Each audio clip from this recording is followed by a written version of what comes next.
Hey guys, so I thought that I would go over some 5 easy tips, switches, ways that you can reduce your waste in the new year or at any time really. You might already be doing these things. They're super simple and they're just great ways to reduce your waste. So the first tip would be to thrift. I know that sounds really obvious, but a lot of people still don't like thrifting, but it is a great way to reduce your waste as a consumer and also to reduce the amount of money coming out of your wallet.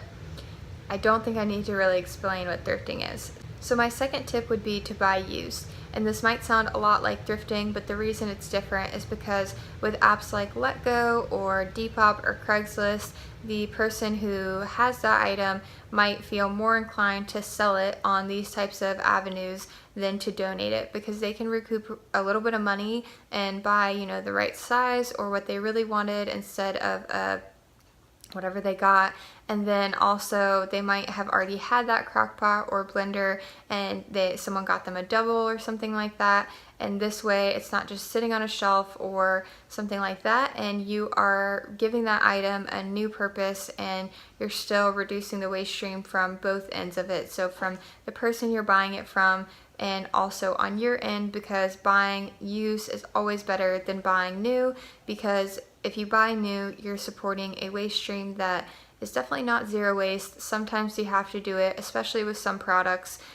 But when you can, buy used and thrift. And when you have to, for like personal products and those types of things, obviously go for the best companies that are living and practicing sustainable, eco-friendly, and waste-conscious practices.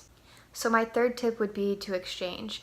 And I know a lot of people might not feel like they can do this or trust anyone to do this, but it is a great way to support your friends in the community. And I would only suggest doing this with people that you feel comfortable and confident is going to be able to return and not break or, destroy the value of everything that you have.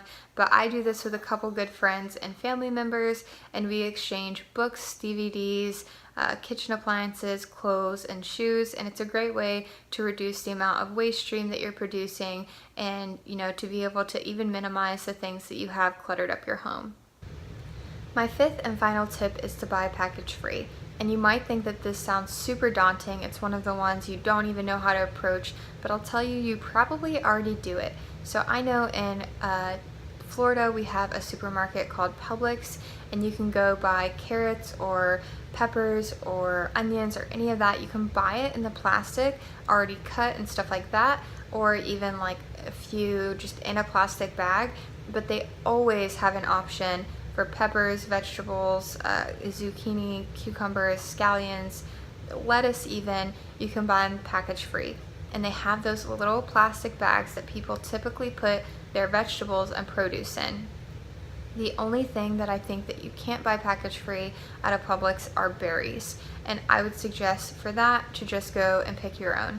But for the tip of buying package free in supermarkets, a lot of supermarkets are incorporating dry bulk, but for vegetables and fruits, instead of putting it in those little plastic bags that don't recycle and don't compost, or if they do, only specific facilities will do that, and a lot of those facilities don't exist in everyday areas. I know that our facility does not recycle or compost those bags.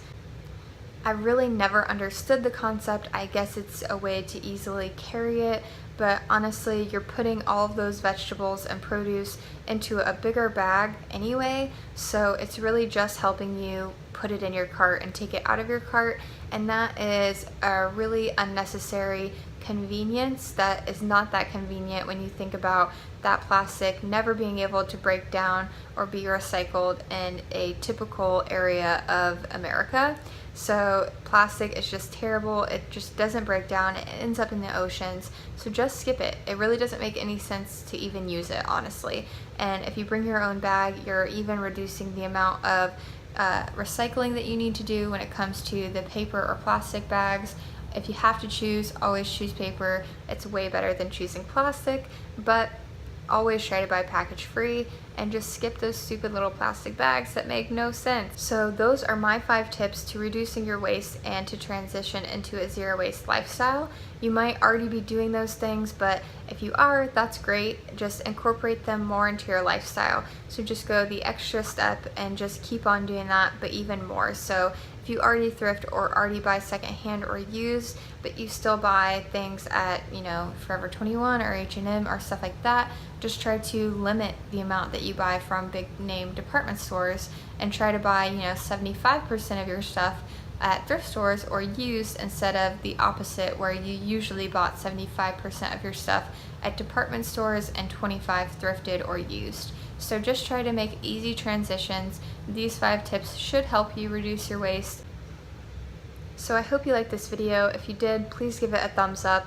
And if you have any comments or questions or tips, please leave them in the comment section. I would love to hear your tips for going zero waste, if you have any, for people who are trying to transition into a more waste-free lifestyle. And yeah, I hope that you liked this video, like I said, and if you did, please give it a thumbs up and click subscribe and the bell button for notifications on my next post, and I'll see you in the next one.